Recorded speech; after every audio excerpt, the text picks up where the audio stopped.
Ibaon sa lupa. Ang tinig ni Coronel Perfecto Basa, na parang tar, ay umalingaw sa maalikabok na plaza ng kampo sa Mindanao. Kasabay ng rumaragasang ugong, isang malaking bulldozer ng militar ang nagtumpok ng malamig na lupa patungo sa isang batang babaeng sundalo na nakahandusay sa mababaw na hukay. Tog, tog! Walang pakialam na bumagsak ang mga buo-buong lupa sa maliit niyang katawan. Daan-daang sundalo ang nanood, pipi sa takot at kawalang magawa, sa karumal-dumal na tanawin. Sa ibabaw ng hukay, nagpapausok at nagtatawanan si Coronel Basa at ang kanyang apat na kasabwat na tila nanonood lang ng isang pelikula habang inililibing ng buhay ang isang tao. Sa sandaling iyon, sa isang maliit na burol di kalayuan, isang matandang ama na nakasuot ng lumang damit at naghihintay na makita ang kanyang anak ay nasaksihan ang lahat. Hindi siya sumigaw. Hindi siya tumakbo pababa. Walang kalungkutan o galit sa kanyang mukha. Tanging isang malamig na katahimikan ang bumabalot sa kanya, tila nilamon nito ang lahat ng liwanag ng mundo. Tahimik niyang kinuha ang kanyang lumang cellphone mula sa bulsa. Isang tawag lamang. Ang tawag na magbubukas ng pinto ng impyerno sa lupain iyon. Ang isang liblib na bayan ng mangingisda sa Palawan ay nababalutan ng maalat na amoy ng dagat at lansa ng isda simula pa noong madaling araw. Nagliliparan ng mga sigol sa itaas ng mga bangka na kararating lang galing sa magdamag na pangingisda, hudyat ng umaga. Umaalpas ang puting usok mula sa mga tsimneya ng maliliit na bahay, tanda ng paghahanda ng almusal. Ito ay isang tahimik at masiglang tanawin ng umaga sa isang nayon.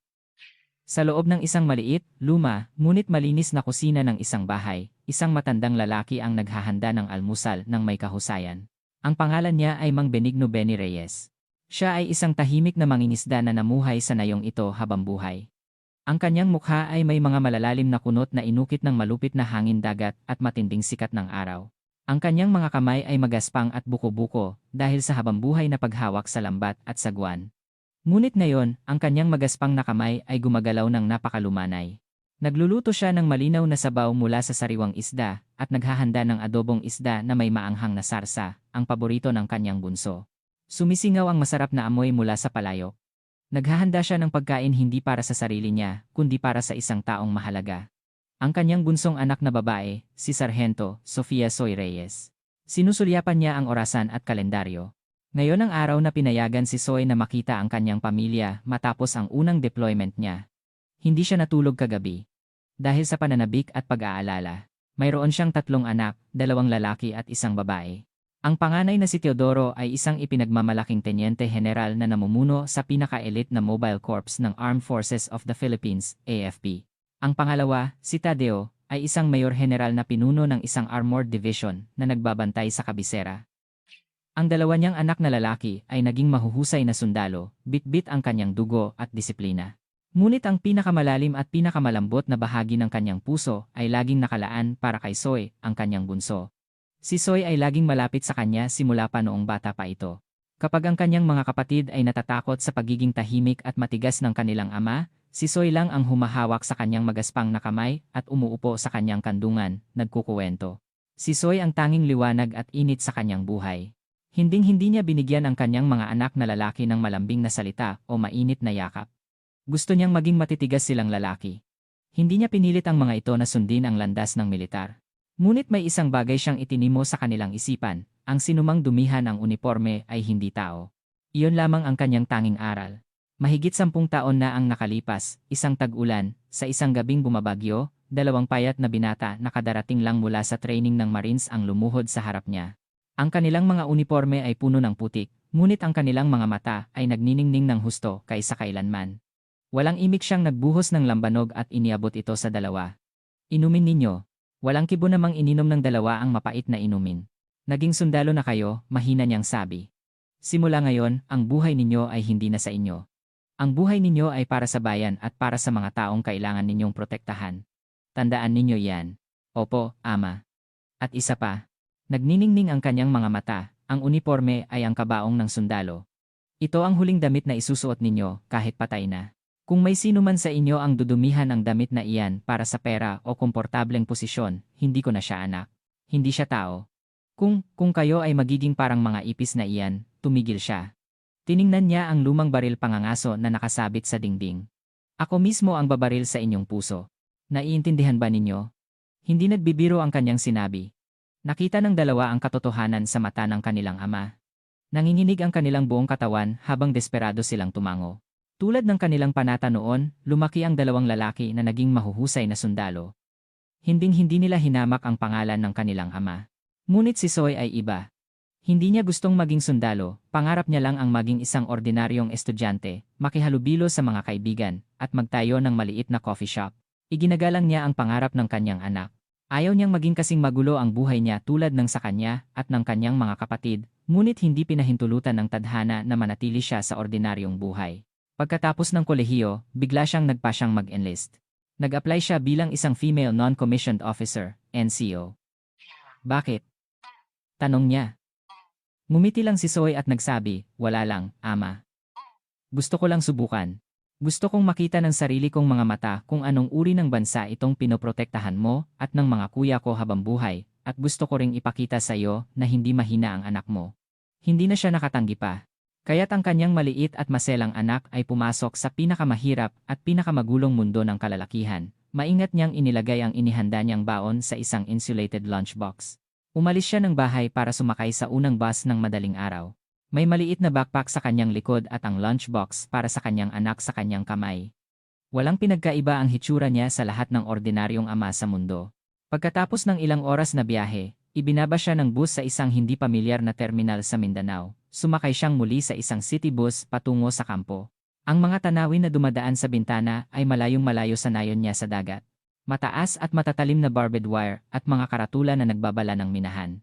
Noon niya naramdaman na naglilingkod pala ang kanyang anak sa pinakamapanganib na frontline. Sa wakas, huminto ang bus sa harap ng pangunahing gate ng kampo. Bumaba siya at tiningnan ang malaking gate. Lumapit siya sa guardhouse at nag-apply ng visitation nang nanginginig ang boses. Gusto ko sanang bisitahin si Sargento Sofia Reyes. Tiningnan siya ng batang gugwardiya, pinansin ang kanyang lumang damit at magaspang na pananalita, at nagsalita ng may kaunting inis. Sargento Sofia Reyes. Teka lang po. Tumawag ang gugwardiya sa kung saan. Pagkatapos ng ilang sandali, bumaling siya kay Mang Benigno nang nag-aalala. Sir, si Sargento Sofia Reyes po ay kasalukuyang sumasali sa isang special training. Hindi po siya pwedeng bumisita. Ha? Special training? Opo.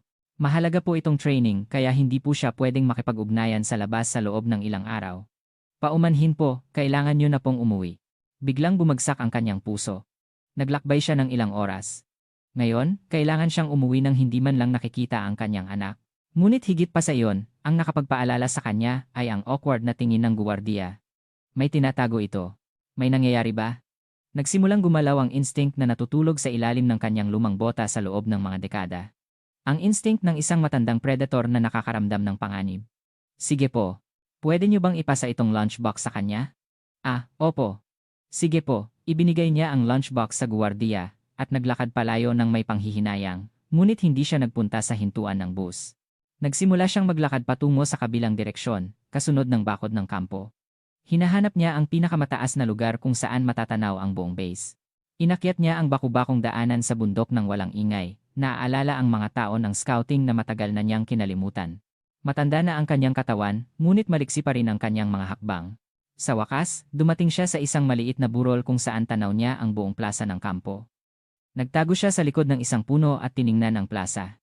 Daan-daang sundalo ang nagtitipon sa plasa, at sa gitna nila, may isang malaking bulldozer ng militar. At nakita niya. Nag-alinlangan siya sa kanyang sariling mga mata. Sa isang mababaw na hukay sa harap ng bulldozer, may isang babaeng sundalo, natatakpan ng alikabok, nakahandusay. Tumigil ang kanyang puso. Kahit gaano kalayo, alam niya. Iyon ay ang kanyang anak, si Soy. At nakita niya. Nagsimulang gumalaw ang bulldozer ng umuugong, at nagsimulang ibagsak ang malamig na lupa sa maliit na katawan ng kanyang anak. Walang tunog na lumabas sa kanyang bibig. Walang luha na dumaloy sa kanyang mga mata. Gumuho ang kanyang mundo. At sa sandaling iyon, ang matanda at mabait na mangingisda, si Mang Benigno Reyes, ay namatay, at sa loob niya, isang nilalang na natutulog ng malalim sa loob ng mga dekada ang nagising.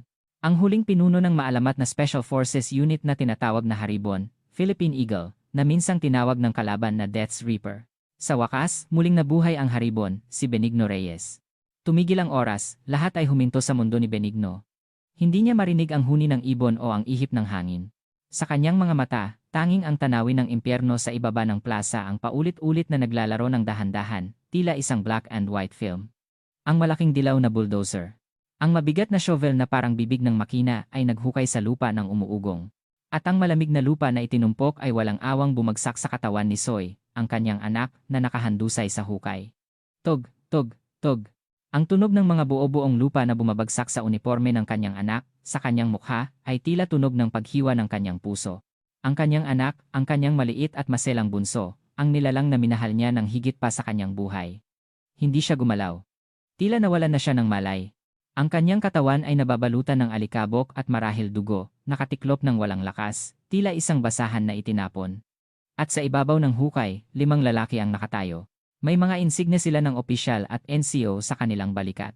Sila ang mga pinuno na dapat nagpoprotekta at nagmamalasakit sa mga anak ng bansa. Ngunit hindi nila ginawa. Nagsisigarilyo sila. Pumuputok ang puting usok mula sa kanilang bibig. Nagtatawanan sila. Nagbibiruan, nagpapalitan ng mga biro. Nasisiyahan sila na tila isang nakakatuwang panoorin ang paglilibing ng buhay sa isang tao. Mahina niyang naririnig ang tawanan nila, dala ng hangin patungo sa kinaroroonan ni Benigno. Sa sandaling iyon, nawala ang lahat ng rason na naghahari sa isip ni Benigno. May mainit na sumabog sa loob niya, hindi iyon kalungkutan. Iyon ay isang primitive instinct ng pagkasira na higit pa sa galit. Ang galit ng isang matandang predator na nakakakita sa kanyang anak na pinupunit sa harap niya. Gusto niyang tumakbo pababa sa burol at kagatin ang leg ng mga hayop, kunin ang kanilang puso, at muyain ito. Talagang sinubukan niyang gumalaw. Nanginginig ang kanyang matandang kalamnan sa binti. Ngunit sa sandaling iyon, isa pang self na natutulog sa loob niya sa loob ng mga dekada ang pumigil sa kanyang galit. Huminahon ka, hindi ito ang boses ng matandang mangingisda. Ito ang boses ng isang commander na kasing tigas ng bakal, na hinasa sa maraming labanan, ang pinuno ng maalamat na haribon, si Benigno Reyes. Walang solusyon ang galit. Ang galit ay nagpapabulag lang. Magpakatino. Ang kailangan mo ngayon ay hindi galit. Ito ay paghatol, judgment. Nagsimulang lumamig ang kanyang nag-aapoy na ulo. Tumigil ang kanyang nanginginig na kamay. Ang kanyang namumulang mata ay muling nakakuha ng madilim na liwanag ng isang abis na walang kailaliman. Hindi na siya isang ama na nagdadalamhati. Siya ay isang mangangaso na naghahanda para sa pangangaso. Kinuha niya ang luma at magaspang na folder phone mula sa kanyang bulsa. Ang screen ay may lamat at ang mga boton ay kupas. Ngunit sa sandaling ito ang magiging pinakamakapangyarihan at pinakakatakot na kasangkapan ng paghatol kaysa sa anumang high-tech na armas sa mundo. Hindi siya gumalaw. Naghintay siya hanggang sa lubusan ng malibing ang kanyang anak sa lupa sa ibaba. Iyon ay isang malupit na bagay. Ngunit kailangan niyang malaman kung hanggang saan kayang gawin ng mga hayop na iyon, kung hanggang saan aabot ang kanilang kasamaan. Kailangan niyang makita at tandaan ang lahat ng iyon sa sarili niyang mga mata. Iyon ang tanging paraan para mabigyan niya sila ng pinakaperpekto at malupit na impyerno balang araw. Huminto ang ugong ng bulldozer. Ang hukay ay ganap ng natabunan. Hindi na nakikita ang kanyang anak, sa lugar kung saan siya naroroon, tanging patag na lupa na lang ang natira. Mabuti, napakalinis na. Ang lalaking tila isang koronel ay nagsalita ng may kasiyahan. Walang pakialam niyang itinapon ang filter ng sigarilyo sa lupang pinaglibingan ng kanyang anak. Walang sinuman ang nakakita sa nangyari ngayon. Naiintindihan ba? Sumigaw siya sa daan-daang sundalo na nakatayo sa plaza. Kung may isa mang salita na lumabas sa labas tungkol sa nangyari ngayon, pareho ang mangyayari sa inyo, tulad ng nangyari sa kanya. Hindi lang kayo kundi pati ang mga pamilya ninyo ay hindi magiging ligtas. Ang kanyang boses ay puno ng killing intent. Ang mga sundalo ay tumangulang ng takot. Pinanood ni Benigno ang lahat, at inukit niya ang mukha ng 5 lalaking iyon, isa-isa, sa kanyang isip, tila isang branding iron. Tahimik siyang tumalikod, at nagsimulang bumaba sa daanan na dinaanan niya ng walang ingay. Ang kanyang mga hakbang ay hindi na naglalaman ng pananabik o panghihinayang ng isang matandang ama na pupuntahan ang kanyang anak. Ang kanyang mga hakbang ay ang mga hakbang ng isang reaper na naglalakad upang buksan ang pintuan ng impyerno. Umalis siya sa kampo at umupo sa isang lumang bangko sa isang liblib na hintuan ng bus. Binuksan niya ang telepono. At matagal niyang pinindot ang speed dial tin 1. Ang numerong iyon ay kumonekta sa kanyang panganay na anak, si Teniente General Teodoro Reyes. Pagkatapos ng 2 ring, narinig niya ang pamilyar at matikas na boses ng kanyang anak. Ama, bakit kayo tumawag sa oras na ito? Sandaling hindi nakapagsalita si Benigno. May mainit na nakabara sa kanyang lalamunan. Lumunok siya ng laway, at nagbukas siya ng bibig. Ang kanyang boses ay isang boses na hinding-hindi niya kailanman nagawa sa buong buhay niya. Isang boses na malamig at tuyot, na walang kahit isang gramo ng emosyon, tulad ng kamatayan. Teodoro. Ako ito. Ama? Bakit ganyan ang boses niyo? May nangyayari ba? Naririnig ang pag-aalala sa boses ng kanyang anak. Tiningnan ni Benigno ang plaza kung saan inilibing ang kanyang anak ng walang emosyon. Ang mga hayop. Ang mga hayop. Ibinaon nila si Soy. Sa sandaling natapos ang huling salita niya, may isang maikling katahimikan sa kabilang linya, at ang boses na pumutol sa katahimikan ay hindi na ang boses ng kanyang anak. Iyon ay ang umuugong na hiyaw ng isang layon na nawalan ng kanyang mate at anak. Ama, nasaan kayo ngayon? Ipadala niyo sa akin ang inyong lokasyon agad-agad. Ang bawat salita niya ay tunog ng galit na nagkikiskisan. Ang oras ng paghatol ay nagsisimula na. Sa parehong oras, sa opisina ng Major General ng Mechanized Infantry Division ng AFP. Si Mayor General Tadeo Reyes ay naglalakad sa loob ng kanyang opisina, tila isang tiger na nakakulong sa cage. Ang kanyang mukha ay namumula sa galit, at ang kanyang kamao ay nakakuyom, handang durugin ang anumang sandali. Sa harap niya, lahat ng kanyang staff ay nakatayo, nakayuko ang ulo, tila mga kriminal. Ulitin mo. Umungol siya. Ano ang sinabi mo ngayon? Ang personnel chief ay nagbukas ng bibig ng hirap, tila gusto nang mamatay. Ang background check kay Sargento Sofia Reyes. Kinumpirma namin na siya nga ang inyong kapatid.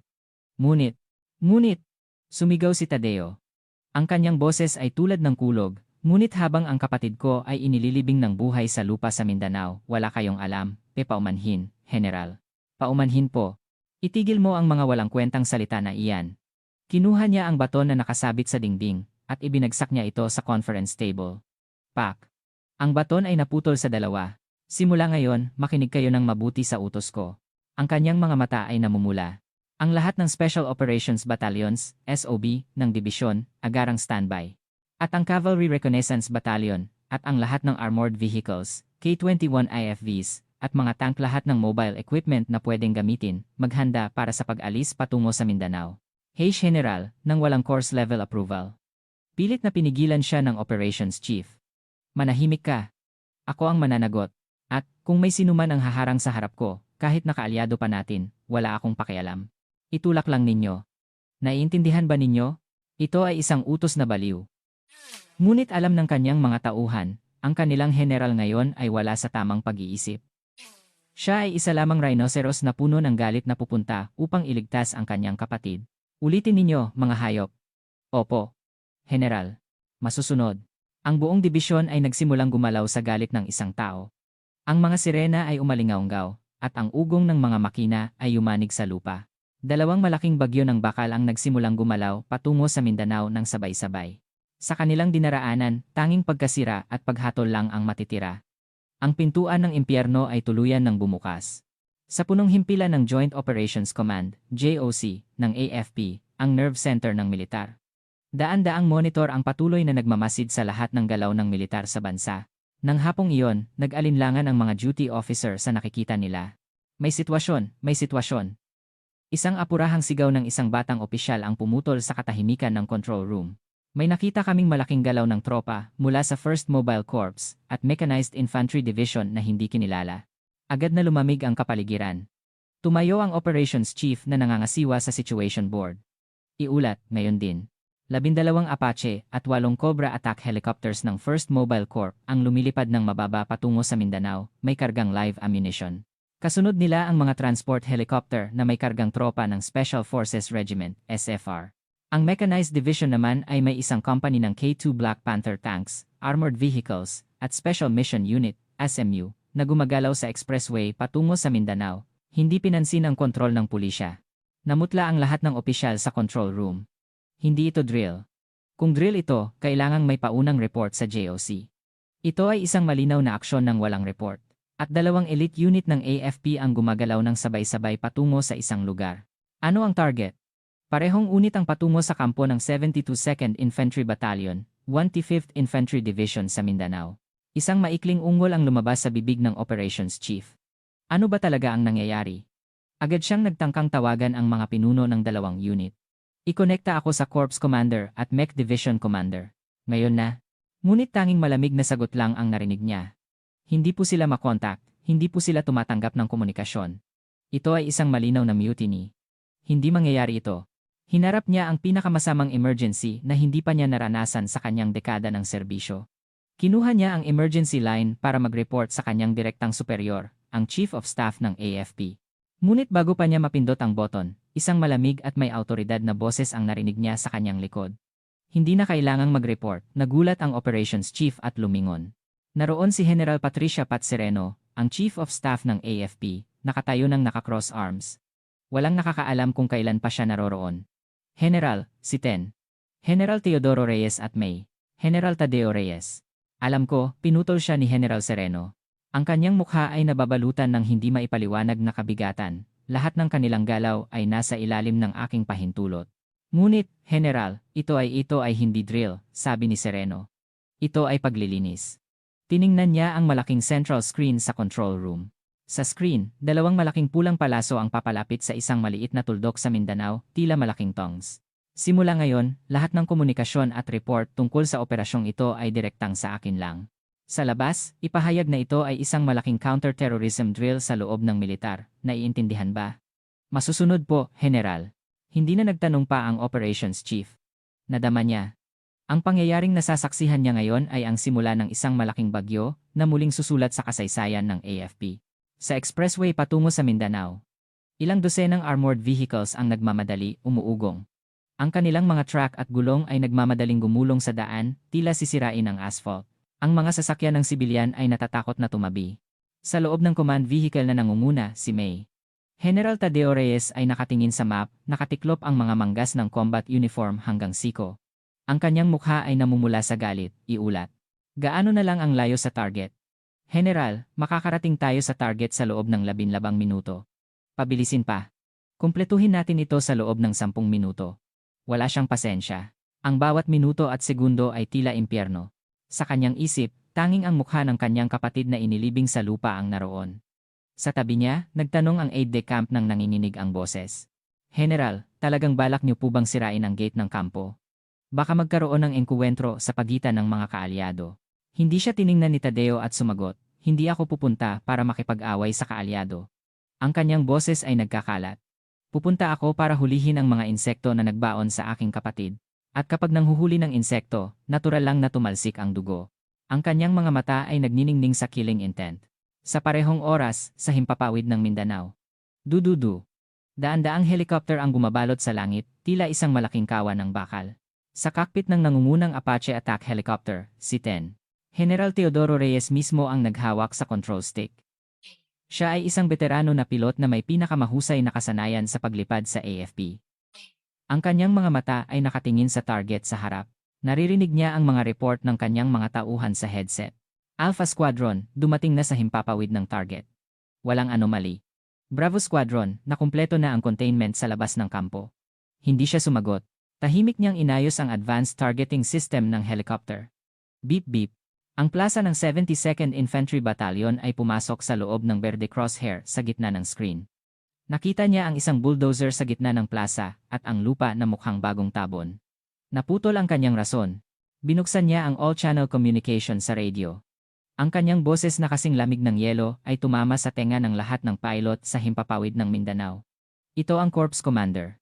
Iparating sa lahat, sirain ang lahat ng communication at command facilities ng unit maliban sa mga restroom. General, sirain? Ito ay babala lang. Ipakita ninyo sa kanila na hindi kami naglalaro. Kinalas niya ang safety catch ng 30mm chain gun ng kanyang helicopter at pinindot niya ang trigger. Du-du-du-du-du-du. Ang apoy ay umalpas mula sa ilong ng helicopter at ang mga tracer round ay lumipad sa himpapawid, tila pulang laser. Tumama ang mga bala sa communication antenna tower ng kampo. Kaboom! Ang malaking tower ay naputol sa dalawa at gumuho kasabay ng pagsabog, iyon ang hudyat. Ang lahat ng iba pang attack helicopter ay nagsimulang magpaputok. Dudu! Sa isang iglap, ang kampo ay naging isang tunay na war zone. Ang mga command tent ay nasunog at ang mga sasakyan ay sumabog. Ang mga sigaw at alarm ay nagsama-sama, gumawa ng chaos. Tanging ang plaza kung saan inilibing si Soy ang tahimik. Iyon ang eye of the storm. At patungo sa gitna ng bagyo, ang steel disaster ay sumasalakay mula sa lupa. Ano ang ingay na iyon? Si Coronel Perfecto Basa at ang kanyang 4 na kasabwat ay nagdiriwang ng tagumpay sa kanilang opisina. Naniniwala sila na ganap na nilang naalis si Sargento Sofia Reyes, ang nakakainis na sagabal. Sigurado sila na ang kanilang kingdom ay magiging walang hanggan ng walang banta. Ngunit sa sandaling iyon, nagsimulang umalog ang lupa. Wuo! Sa simula, iyon ay isang napakaliit na vibration. Ngunit mabilis itong naging isang malaking lindol na nagpayanig sa buong gusali. Nanginginig ang mga bintana at bumabagsak ang alikabok mula sa kisame. At pagkatapos, napunit ang langit, diu diu diu diu. Ang umuugong na tunog ng mga helicopter ay bumalot sa himpapawid. Hindi lang isa o dalawa. Dosenang mga anino ng bakal ang nagpadilim sa araw at bumalot sa himpapawid ng kampo. Kablag? Sa sandaling iyon, ang communication tower sa labas ng kampo ay gumuho kasabay ng isang malaking pagsabog. Ano? Ang mga rebelde. Bigla ang pag-atake. Sumigaw si Perfecto Basa ng namumutla. Ngunit taliwas sa inaasahan niya, hindi umalingaw-ngaw ang alarm siren. Lahat ng kuryente at komunikasyon ng kampo ay ganap ng naputol. Ang kampo ay naging isang ganap na isolated island. Habang sila ay nalilito at naguguluhan, kaboom. Ang mabigat na bakal na gate na nagbabantay sa pangunahing entrance ng kampo ay nayupi na tila papel at lumipad papasok. Tumago sa butas, lumabas ang isang K2 Black Panther tank mula sa kadiliman, umuugong. Kasunod nito, daan-daang armored vehicles ang bumuhos sa kampo, tila isang legion ng bakal na umaahon mula sa impyerno. Ang mga guwardiya sa gate ay nagkahiwa-hiwalay ng walang pagtatangka na lumaban. At sa himpapawid, bumaba ang mga itim na lubid. Daan-daan ng mga ahente ng Special Mission Unit SMU na nakasuot ng itim na balaklava ang bumaba sa mga lubid, tila mga gagamba, nang walang ingay sa plaza at mga bubong ng gusali. Ang kanilang mga galaw ay walang pagkakamali. Inokupahan nila ang lahat ng pangunahing lokasyon ng kampo sa isang iglap. Ang armory, ang command tent, at maging ang pangunahing gusali kung nasaan si Perfecto Basa. Kablang. Ang pangunahing pinto ng gusali ay sinira ng pampasabog. Sumabog ang stun grenade at ang usok ng tear gas ay bumalot sa hallway. Ubo. Si Perfecto at ang kanyang mga kasabwat ay bumagsak ng walang lakas sa ilalim ng nakasusufok na usok. Ang mga itim na ghost ay lumapit sa kanila. Huwag gumalaw. Babarilin ka namin kung gumalaw ka. Ang malamig na baril ay nakatutok sa kanilang ulo. Nadominahan sila ng walang laban sa sarili nilang opisina. Ang operasyon ay natapos sa loob lamang ng 5 minuto. Ang kampo ay ganap ng naokupa. Tinipon ng mga ahente ng SMU ang lahat ng sundalo sa plaza. Nanginginig sila, nakasandal sa isa't isa, tila mga natatakot na tupa. At sa harap nila, si Perfecto Basa at ang kanyang 4 na kasabwat ay inihagis, tila mga bilanggo. Nang tumahimik ang ingay sa plaza, 2 command helicopter ang dahan-dahang lumapag sa gitna ng plaza. Mula sa isang helicopter, bumaba si General Teodoro Reyes, may mukhang kasing lamig ng yelo. Sa likod niya, nakahanay ang mga armadong sundalo ng SFR. Mula sa kabilang helicopter, bumaba si General Tadeo Reyes, may mga matang nag-aapoy. Sa likod niya, nakatayo ang mga armadong ahente ng SMU. Nagharap ang 2 magkapatid na general sa gitna ng plaza. Ang kanilang mga uniforme ay perpekto, walang kahit isang alikabok, at wala silang anumang ekspresyon sa kanilang mukha. Ngunit ang kanilang mga mata ay nagliliyab sa apoy na tila pinagsama-sama ang lahat ng galit ng impyerno. Wala silang sinabi. Dahan-dahan silang naglakad patungo sa isang direksyon. Patungo sa lupa kung saan inilibing si Soy. Daan-daang sundalo ang hindi makahinga. Tumayo ang 2 magkapatid sa harap ng lupa, walang imik silang tumingin sa malamig na lupa. Hukayin. Mahinang utos ni Teodoro. Tumakbo ang mga sundalo ng SFR at nagsimulang maghukay sa lupa gamit ang kanilang mga kamay. Nabali ang kanilang mga kuko at dumugo, ngunit hindi sila tumigil. Pagkatapos ng ilang sandali, may bahagi ng lumang combat uniform ang lumabas mula sa lupa. At sa wakas, lumabas si Sargento Sofia Reyes, may maputlang mukha, nakapikit ang mga mata, nababalutan ng alikabok. Soy. Isang ungol na tila hiyaw ng hayop ang lumabas sa bibig ng kanyang kapatid na si Tadeo. Tumakbo siya at sinubukang hilahin ang katawan ng kanyang kapatid. Tigilan mo, kuya. Hinawakan ni Teodoro ang kanyang balikat. Tumawag ka ng medic. Ngayon na. Tumakbo ang mga medic na naghihintay na may dalang stretcher. Maingat nilang inilagay ang katawan ni Soy sa stretcher at nagtungo sa helicopter. Humihinga pa siya. Nang makumpirma ng 2 magkapatid na nakasakay na si Soy sa helicopter at lumilipad na, saka lang sila lumingon, at ang kanilang nag-aapoy na mata ay tumingin sa 5 insekto na nakahandusay sa lupa. Sino? Tanong ni Teodoro. Ang kanyang boses ay mas malamig pa kaysa sa Siberian tundra. Tinanong ko, sino ang gumawa niyan sa aking kapatid? Walang sumagot. Hindi ka ba makapagsalita? Lumapit ang kanyang kapatid na si Tadeo. Kinuha niya ang collar ng nakahandusay na Coronel Perfecto Basa. Malakas ang kanyang puwersa. Ang malaking katawan ni Perfecto ay itinaas sa hangin na tila isang balahibo. Ikaw ba? Umungol si Tadeo. Ikaw ba ang naglakas loob na gawin iyan sa aking kapatid? Pak. Tumama ang kanyang kamao sa mukha ni Perfecto. Narinig ang tunog ng pagkabali ng buto ng ilong ni Perfecto. Ang kanyang katawan ay inihagis muli sa lupa. Huwag niyo po akong patayin. Huwag niyo po akong patayin. Nakiusap si Perfecto, dinudura ang dugo. Tumawa si Tadeo na parang baliw. Mabuti. Padadalhan kita sa kabilang mundo ng napaka-komportable. Kinuha niya ang kanyang pistol mula sa holster. Cook! Walang pag-aalinlangan, itinutok niya ang baril sa ulo ni Perfecto. Huwag. Kuya. Hinawakan ni Teodoro ang braso niya. Hindi mo siya dapat patayin ng ganoon kadali. Kinuha niya ang baril mula sa kamay ng kanyang kapatid at ibinalik ito sa holster. At sa harap ng lahat ng sundalo na nanonood, siya mismo ang pumunit sa cornel insignia sa balikat ni Perfecto, KRRRTT. Kasabay ng tunog ng pagkapunit ng uniforme, ang lahat ng kanyang autoridad at karangalan ay bumagsak sa lupa. Mga military police, MP, mahinang tawag ni Teodoro. Opo, General, arestuhin ang 5 hayop na iyan, pati na rin ang lahat ng opisyal na pumayag sa kanilang utos sa mismong lugar na ito. Tumigil siya sandali. Ang parusa ay attempted murder, abuse of authority, at lahat ng parusa na magpapangiti sa kanila at mag-iisip na sana ay martial law na lang. Ang huling salita niya ay tila isang death sentence. Nagsimula ang paghatol. Ngunit hindi ito ang katapusan, ito ay simula pa lamang ng isang malaking digmaan. Ang tunay na galit ng dalawang magkapatid ay hindi pa nagsisimula. Ang malamig na metal ng posas ay humigpit sa pulso ni Perfecto. Clap! Ang tunog ng paglock ng posas ay tulad ng death sentence na nagpapahayag na nagwakas na ang kanyang empire. Nawala ang lahat. Ang kanyang ranggo, ang kanyang kapangyarihan, at maging ang kanyang buhay. Lumuhod siya sa maalikabok na lupa ng plaza, nakayuko ang ulo. May mainit na luha na dumadaloy mula sa kanyang mga mata. Luha ba iyon ng pagsisisi, o luha ng galit, walang nakakaalam. Ang kanyang 4 na tapat na kasabwat ay nakaluhod din sa tabi niya, sa parehong posisyon. Sa kanilang mukha, ang tanging natira ay ang beastly fear sa halip na pagmamataas. Inaasahan nila ang impyerno na naghihintay sa kanila. Ang daan-daang sundalo na pumuno sa plaza ay nanonood sa malupit na tanawin ng paghatol ng hindi man lang humihinga. Sa kanilang mga mata, may bahagyang kaligayahan kasabay ng takot. Isang komplikadong damdamin ng pagsaksi sa pagbagsak ng tyrant na nagpapahirap sa kanila. Ang dalawang magkapatid na general ay nakatayo sa harap nila na parang mga bundok. Ang kanyang kapatid na si May. General Tadeo Reyes ay humihinga ng malalim, tila hindi pa rin nawawala ang galit niya.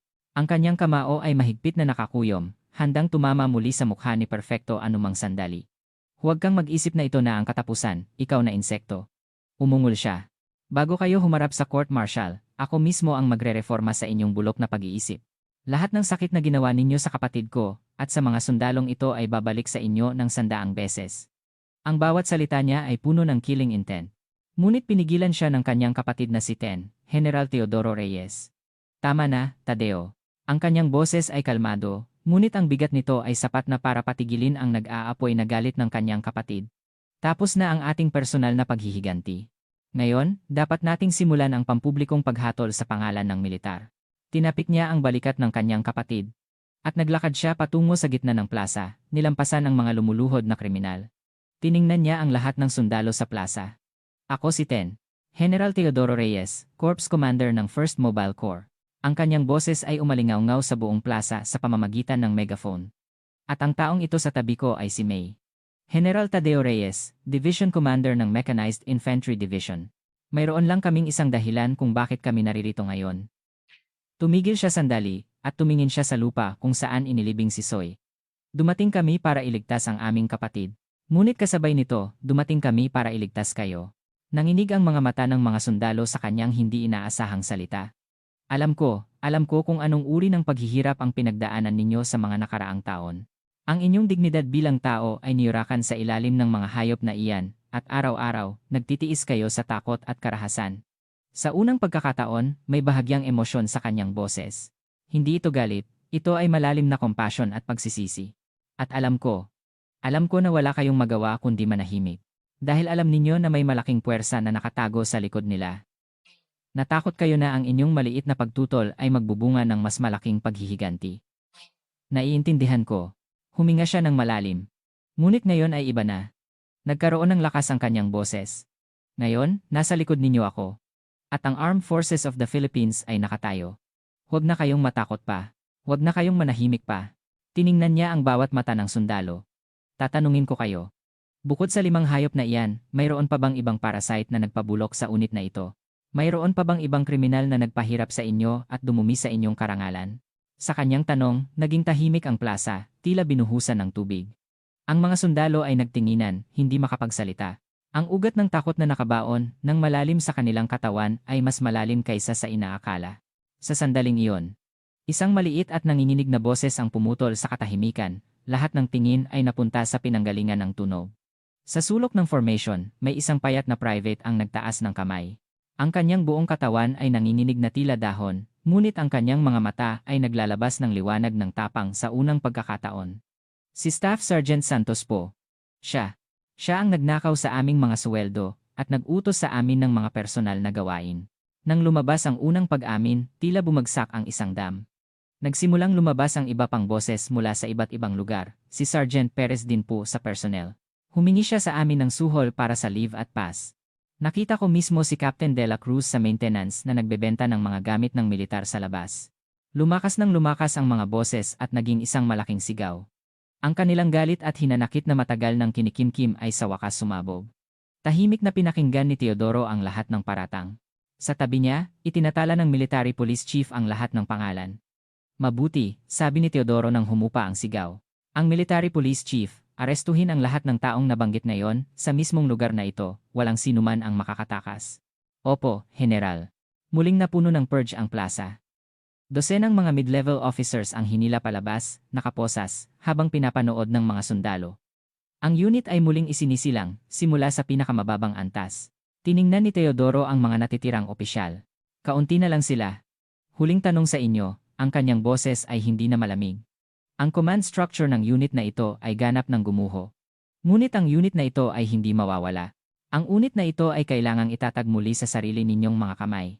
May tiwala ba kayong magsimula muli sa lupang ito na tinanggalan na ng bulok na bahagi? Ang sagot ay opo, General. Sa simula, iilan lang ang mahihinang boses na narinig.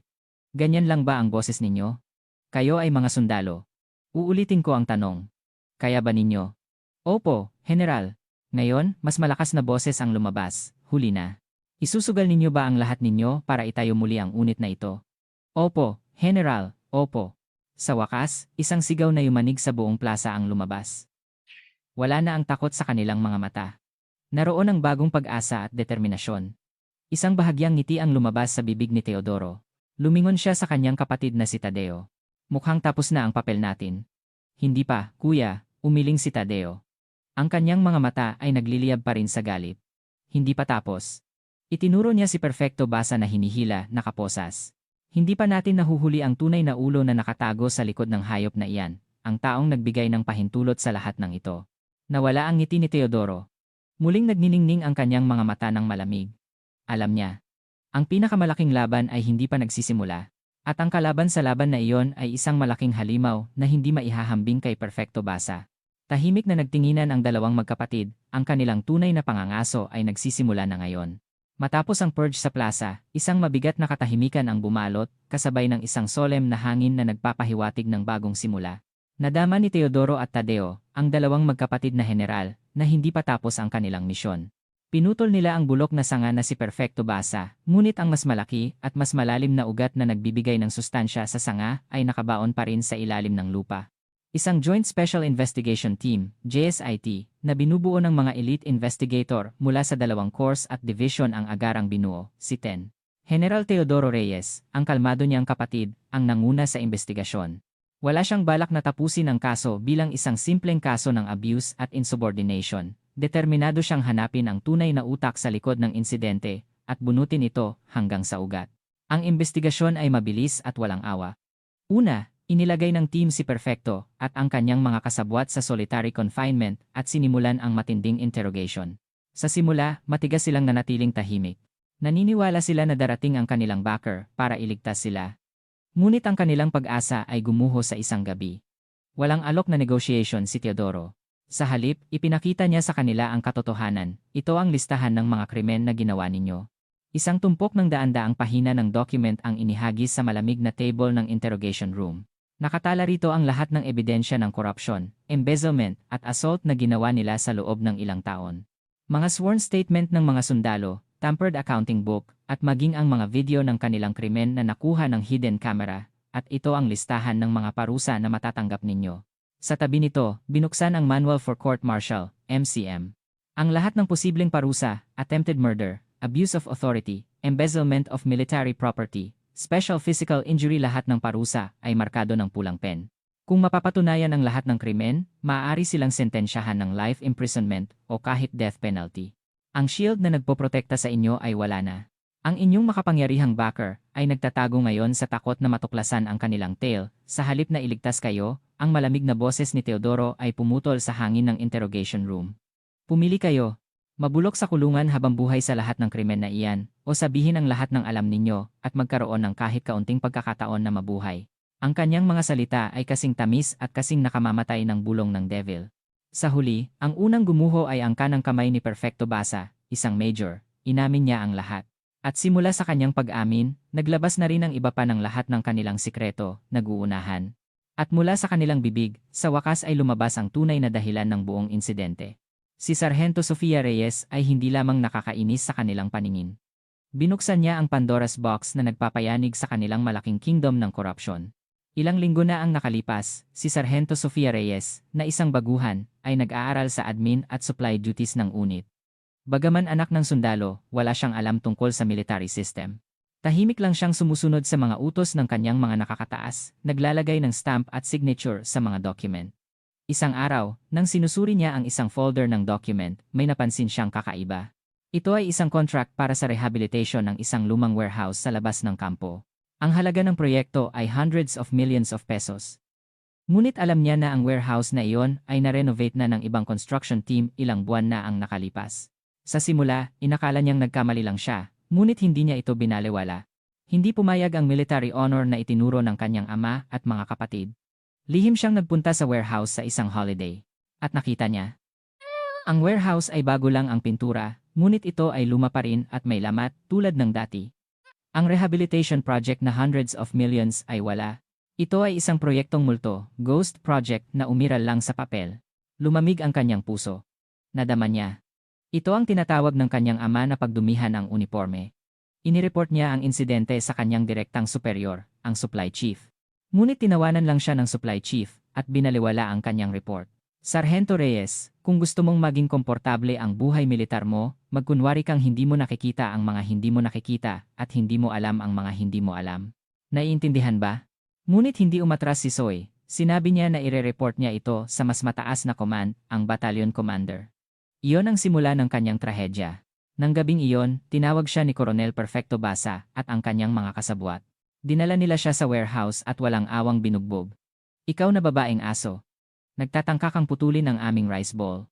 Tinakot nila siya na huwag nang magbukas ng bibig pa. Ngunit hindi siya sumuko.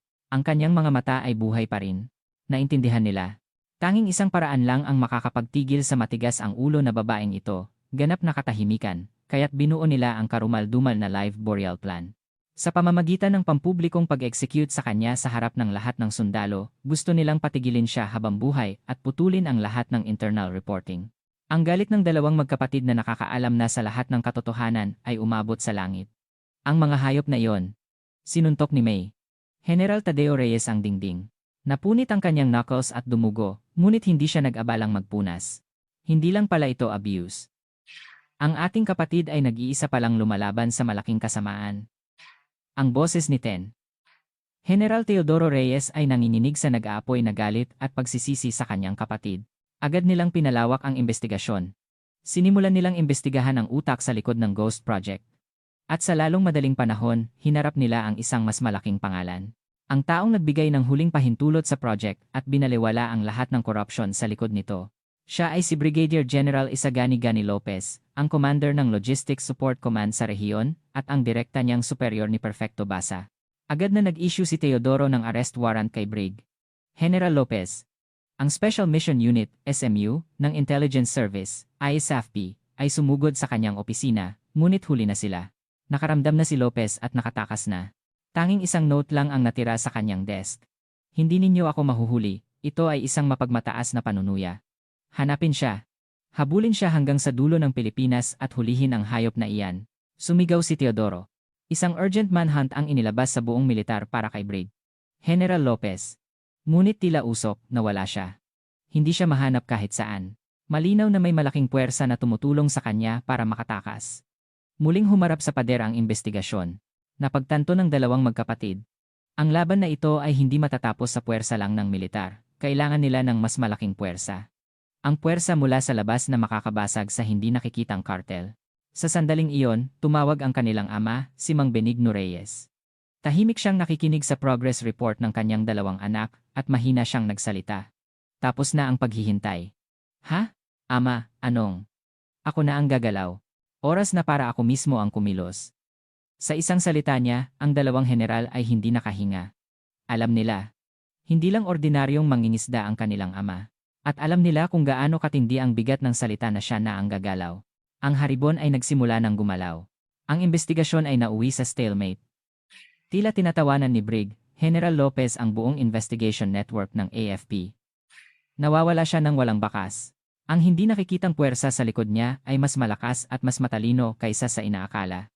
Hindi lang sila nasa loob ng militar, kundi nakabaon din sila ng malalim sa pulisya, sa prosecutor's office, at maging sa politika. Ang autoridad lang sa loob ng militar ng magkapatid na general ay hindi sapat para tuluyan ng pabagsakin ang malaking corruption cartel. Nagsimulang sumama ang public opinion laban sa kanila. Ang mga media outlet na nagpuri sa heroic act ng dalawang magkapatid ay nagsimulang magtanong tungkol sa kanilang paraan ng investigasyon dahil sa matagal na investigasyon at pagkawalang ng suspect na si Lopez. Excessive abuse of authority, a dangerous personal revenge drama inside the military. Ginagamit ng kalaban ng media ng matalino. Inilalayo nila ang issue mula sa war against corruption at ginawa itong factional fighting sa loob ng militar. Ang dalawang magkapatid ay nagsimulang akusahan bilang mga general na walang ingat na nagdulot ng gulo sa buong militar para lang maghiganti para sa kanilang kapatid. Ang palasyo at ang Department of National Defense, DND, ay nagsimulang makaramdam ng pressure. Ayaw na nilang lumaki pa ang issue. Gusto nilang tapusin na lang ang kaso ng maayos. Ang Secretary of National Defense, SND, ay nalilito. Alam niya ang katotohanan sa likod ng kaso. Ngunit wala siyang magawa laban sa hindi nakikitang political pressure. Kailangan niya ng huling breakthrough para masira ang stalemate na ito.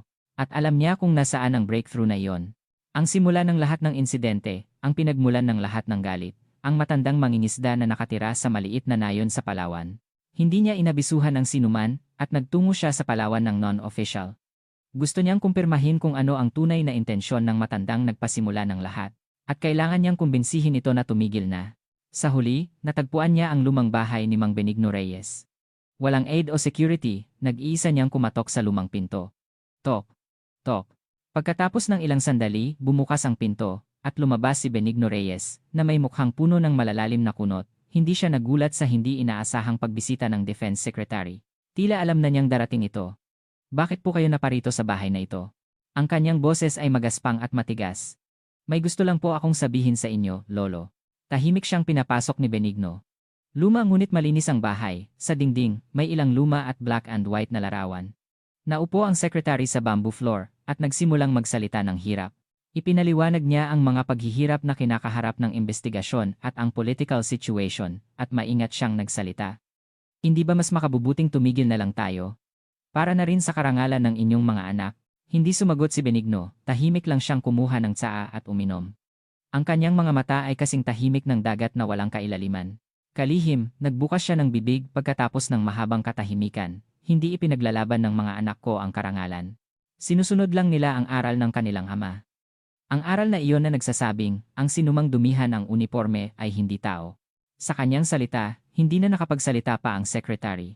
Sa harap ng kanyang mga mata, ang kanyang posisyon bilang Secretary of National Defense ay tila napakaliit. Wala siyang pakialam na tumingin sa paligid ng silid. At ang kanyang tingin ay tumigil sa isang lugar. Isang maliit na black and white na larawan sa isang lumang altar sa sulok. Sa larawan, dose-dosenang mga batang sundalo na nakasuot ng itim na combat uniform ang nakatingin sa kamera ng may killing intent. At sa gitna nila, isang commander na may pambihirang bata at matalim na mga mata ang nakatayo. Nangilabot ang buong katawan ng secretary. Alam niya ang larawang iyon. Ang maalamat na unit na ang pag-iral ay alam lang ng iilan sa pinakamataas na opisyal ng militar. Ang pinakamakapangyarihan at pinakasikretong Special Forces Unit ng Pilipinas, ang Haribon, Philippine Eagle, na na-deploy sa Vietnam War at maraming secret mission, na naging takot ng kalaban bilang ang Black Dragon. At ang batang commander sa larawan. Tiningnan ng secretary ang batang lalaki sa larawan at ang matandang mangingisda na nakaupo sa harap niya ng salitan. Natatakpan ng marka ng panahon, ngunit ang malamig at malalim na mga mata ay pareho. Lolo. Nanginginig ang boses ng secretary nang hindi sinasadya. Benigno Reyes po ba ang pangalan ninyo? Tahimik na tumango si Benigno sa halip na sumagot. Tumayo ang secretary ng biglaan. Ang kanyang mukha ay namutla sa gulat at hindi paniniwala. Ang haribon, si Benigno Reyes. Ang alamat na walang katulad sa kasaysayan ng militar. Ang pangalan na naglaho sa kasaysayan, na umalis sa militar ng tahimik, na tumanggi sa lahat ng karangalan pagkatapos ng maraming tagumpay. Siya. Siya ang matandang mangingisda na ito.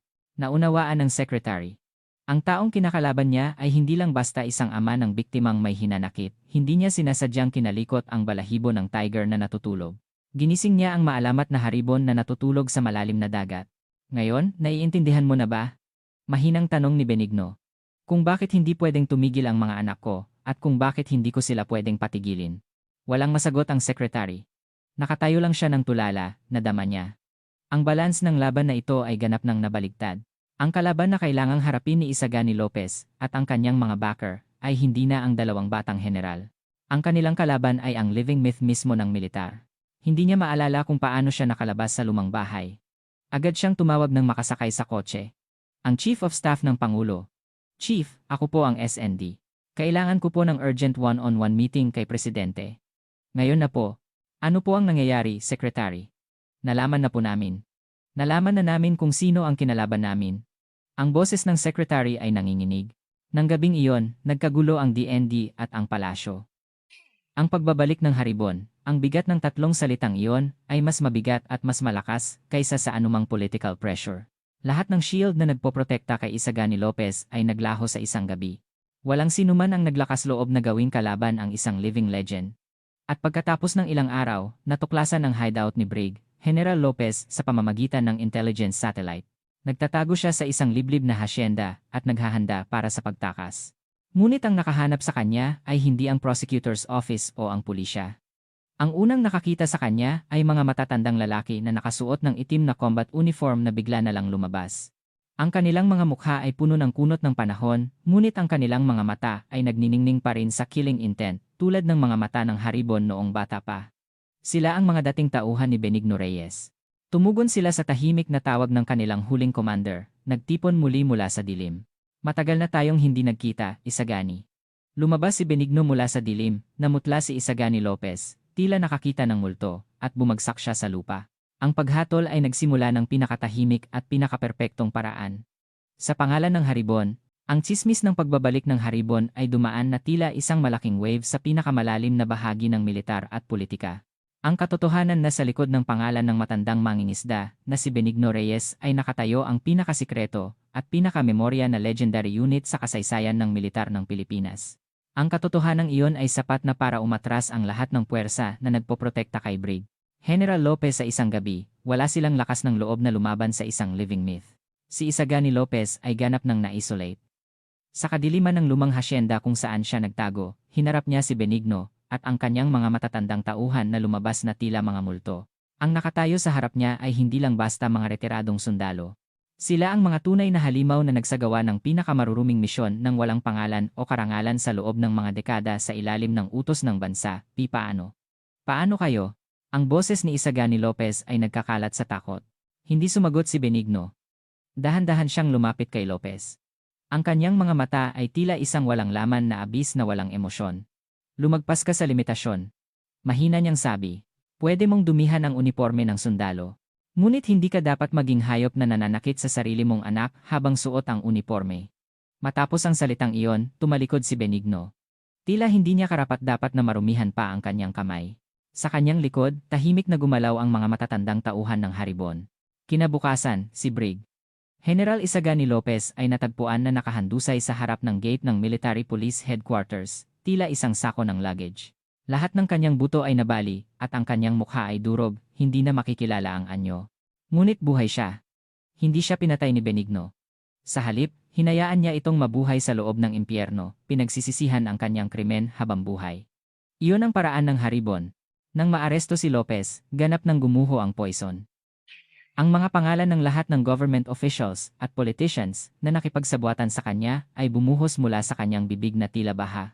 Ang Pilipinas ay nalagay sa pinakamalaking corruption scandal sa kasaysayan. Dosenang mga kongresista at high-ranking official ang ipinatawag ng prosecutor's office. At sa wakas, dumating ang huling araw ng paghatol sa court-martial. Ang courtroom ay puno, lahat ng mata ng bansa ay nakatutok sa mga nakasuot ng prisoner's uniform na nakahanay sa dock, sina dating Coronel Perfecto Basa, dating Brig. General Isagani Lopez, at ang kanilang maraming kasabwat. Binasa ng presiding judge ang verdict ng may mabigat na boses. Ang kanilang mga krimen ay hindi mabilang: embezzlement of military property, bribery, abuse of authority, attempted murder of a subordinate, at higit sa lahat, treason na nagpayanig sa pundasyon ng militar. Ang nasasakdal na si Perfecto Basa ay sinentensyahan ng kamatayan. Ang nasasakdal na si Isagani Lopez ay sinentensyahan ng kamatayan. Nang sunod-sunod na inihayag ang pinakamataas na parusa, isang maikling bulong ng paghinga at pag-asa ang narinig sa courtroom. Ang kanilang kasuklam-suklam na kingdom ay ganap nang nagwakas sa pangalan ng batas. Tahimik na pinanood ng dalawang magkapatid na general, sina Teodoro at Tadeo, ang paglilitis mula sa pinakalikod na upuan ng gallery. Ang kanilang mga mukha ay hindi nagpapakita ng kagalakan ng nagwagi. Tanging pagod at emptiness lang ng isang sundalo na nagtapos ng isang mahaba at maruming digmaan. Pinuri sila bilang mga bayani.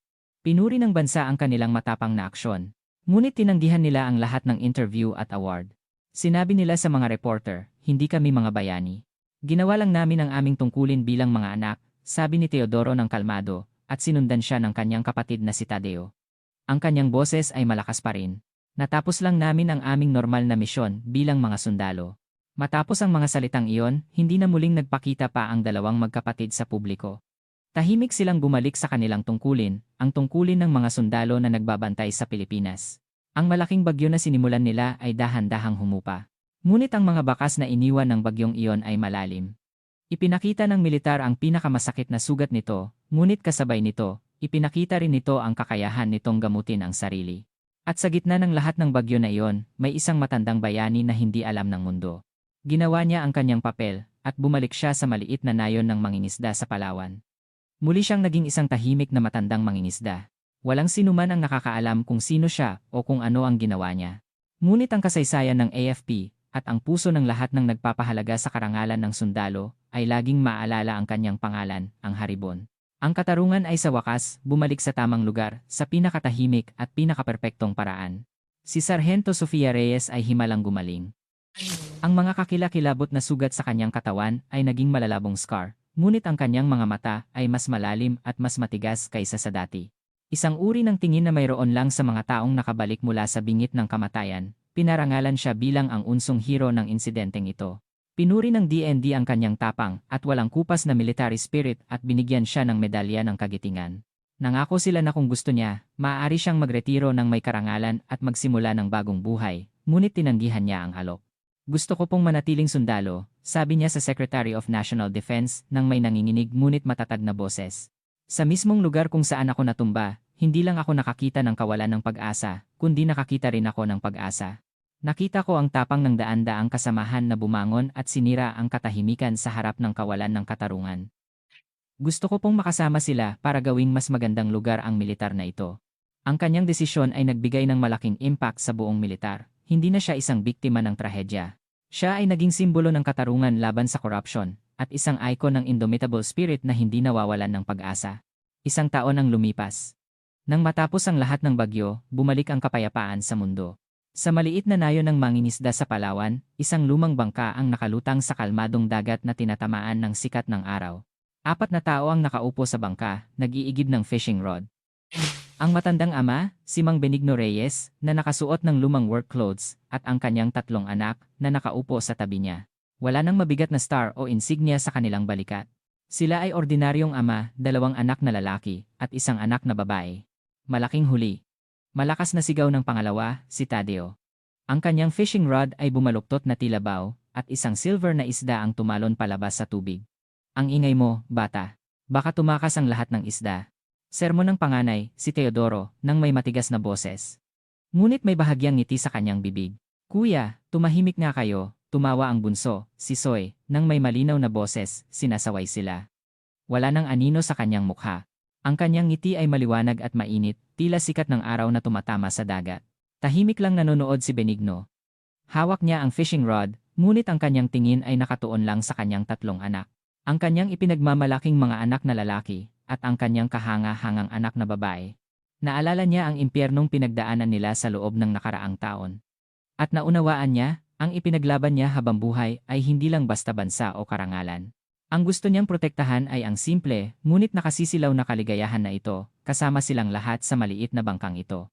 Tahimik siyang tumingala sa langit.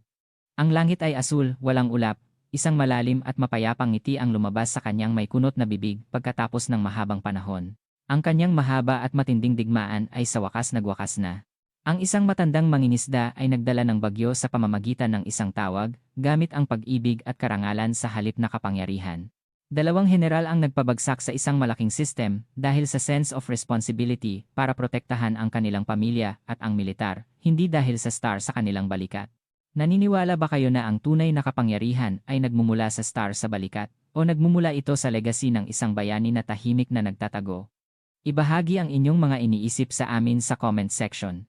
Salamat sa pakikinig.